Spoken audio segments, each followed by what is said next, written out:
ଆମେ ସାର୍ଙ୍କ ସାଙ୍ଗରେ ଯାଉଛୁ ରିଟର୍ନ ଯାଉଛୁ ରୁହନ୍ତୁ ସାର୍ ନମସ୍କାର। ନମସ୍କାର। ଆପଣଙ୍କ ଖବର କେମିତି ପାଇଲେ? ଆମେ ସାର୍ ଏଲସିସିଏନ୍ କୁକୁର।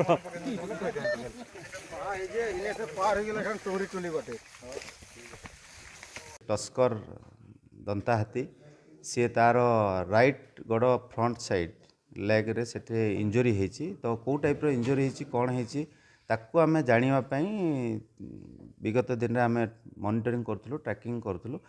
ତ ଦେଖିଲୁ ଯେ ସେ ଇଞ୍ଜୁରୀ ଅଛି ଗୋଡ଼ରେ ଜଣାପଡ଼ୁଛି, କିନ୍ତୁ ନେଚର୍ ଅଫ୍ ଇଞ୍ଜୁରୀଟା ଜଣାପଡ଼ୁନି କେଉଁ ଜାଗାରେ ହେଇଛି, ତାର ଭିତରେ କ'ଣ ହେଇଛି। ତ ତାକୁ କିଭଳି ଭାବରେ ଟ୍ରିଟମେଣ୍ଟ କରାଯିବ ସେଥିପ୍ରତି ଧ୍ୟାନ ଦେଇ ଆମେ ସରକାରଙ୍କଠୁ ପରମିସନ୍ ଆଣିଛୁ ଏବଂ ଗତକାଲି ଆମର ଯୋଜନା ଚାଲିଥିଲା ତାକୁ ଟ୍ରାଙ୍କୁଲାଇଜ୍ କରିକି ଫର୍ଦର ଟ୍ରିଟମେଣ୍ଟ କରିବା ପାଇଁ।